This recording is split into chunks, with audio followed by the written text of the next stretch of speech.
मित्रांनो नमस्कार. आपला मित्र शैलेंद्र भांडारकर.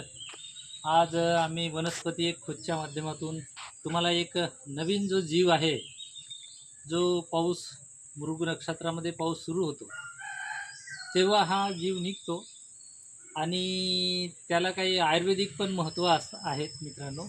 तर ते काय आहे मी तुम्हाला दाखवणार आहे.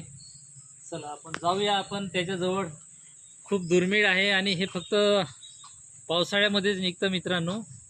तर त्याला आमच्याकडे मित्रांनो हे बघा, हा निघालेला आहे जात आहे. हा दुर्मिळ झालेला आहे. आता पूर्वी खूप मोठ्या प्रमाणामध्ये जंगलामध्ये हे जीव निघायचा. हा कीटक आहे. याला मित्रांनो याला आमच्या क्षेत्रात लाल बुवा म्हणतात.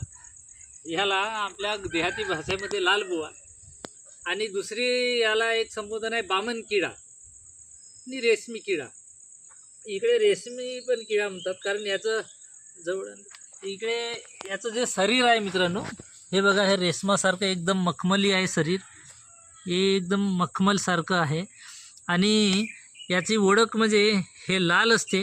याचा कलर चेंज होत नाही, हे लाल असते. याला आपण पाहूया. याला पाय किती आहेत.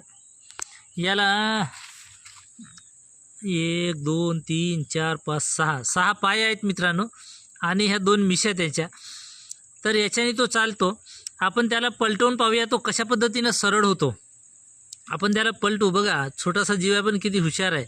बघा आपण पलटवलं याला, तर आता हा बघा आपण कसा तयार होतो. हां बघा, तर अशा पद्धतीनं हा जीव तयार होतो आणि याला आपण स्पर्श केल्यावर हा एकदम छोटा आकारमध्ये होऊन जातो. बघा पूर्ण छोटा आहे, जसं काही याला हा मृत पावलेला आहे, याच्या काही हालचाली नाही. बघा मित्रांनो, तर अशा पद्धतीचं हे बामन किडा आहे आणि याला एक विशेष महत्त्व आहे मित्रांनो.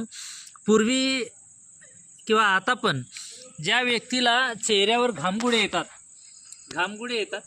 तर ह्या एक किडा सकाळी सरळ खायचं गिळायचा आहे आणि संध्याकाळी पण एक किडा गिळायचा. असे 3 दिवस घेतल्याने आपल्या जे चेहऱ्यावर घामगुळे येतात ते नष्ट होतात.